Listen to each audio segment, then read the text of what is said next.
Halo sobat-sobat ilmiah, selamat datang di channel Bimbel Rumah Ilmiah.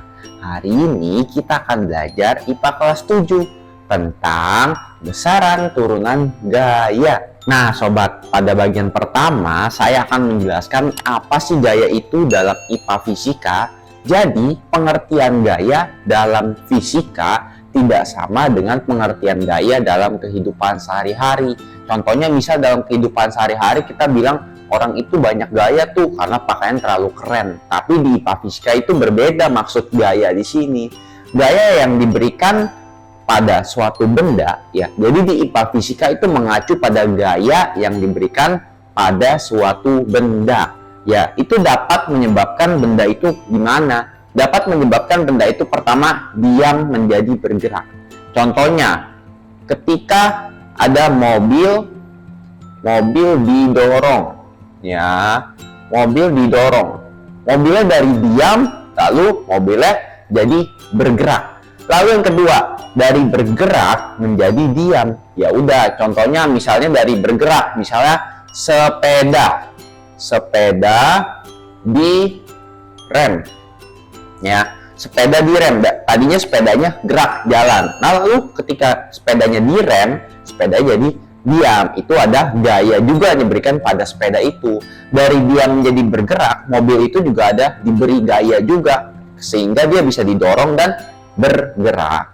Lalu yang ketiga, bisa berubah arah gerak. Contohnya misalnya ada motor ya.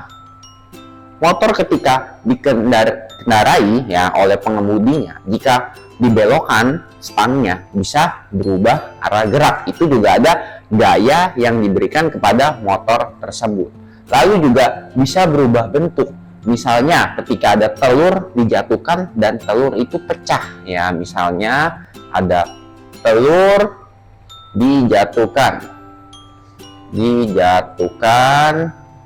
dan pecah ya. Ketika ada telur dijatuhkan dari ketinggian, otomatis telur akan jatuh ke bawah dan bisa pecah dan juga bisa berubah bentuk. Jadi gaya dalam IPA fisika itu mengacu pada benda, suatu benda ya. Dia dapat menyebabkan benda itu diam jadi gerak, gerak jadi diam, lalu bisa berubah arah geraknya, lalu juga bisa berubah bentuk. Itu untuk bagian pertama. Nah sobat, pada bagian kedua saya akan menjelaskan rumus gaya dan asal-usul satuan gaya. Jadi gaya dapat ditentukan dengan rumus berikut. Nah gaya disimbolkan oleh huruf F besar ya. Rumusnya adalah M kali A. M ini bukan meter ya sobat.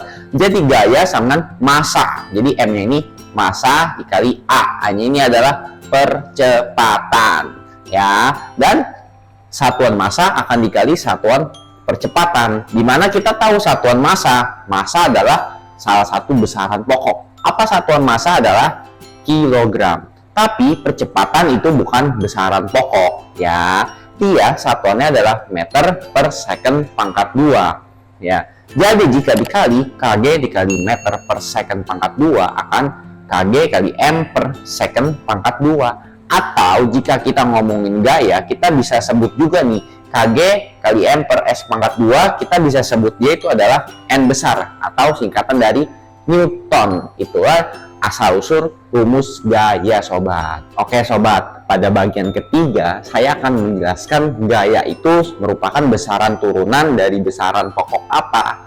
Jadi satuan gaya dan satuan berat itu sebenarnya sama, yang berbeda itu hanya di rumusnya. Kalau berat itu dikali gravitasi bumi, kalau gaya itu dikali percepatan ya. Sehingga besaran gaya juga diturunkan dari besaran pokok, massa, panjang, dan waktu. Ya jika kita lihat satuan gaya ada kg, kg itu ada massa, dan panjangnya adalah m meter, dan waktunya adalah s second. Cuma di sini secondnya pangkat 2, tapi tetap saja di sini ada second, jadi merupakan turunan dari besaran pokok, massa, panjang, dan waktu. Lalu juga kalau kita menyebut gaya dalam IPA fisika, itu juga disimbolkan oleh N besar atau singkatan dari Newton. Jadi sobat jangan bingung nih kalau ada huruf N besar seperti ini. Sebenarnya sama aja jika dijabarkan seperti KG kali N per S pangkat 2. Terima kasih ya telah menonton Sobat Ilmiah. Jika ada hal yang ingin sobat tanyakan, sobat boleh tulis di kolom komentar ya. Jangan lupa like dan share video ini ke teman-teman kalian, serta subscribe juga channel Bimbel Rumah Ilmiah. Sampai jumpa di video berikutnya Sobat Ilmiah.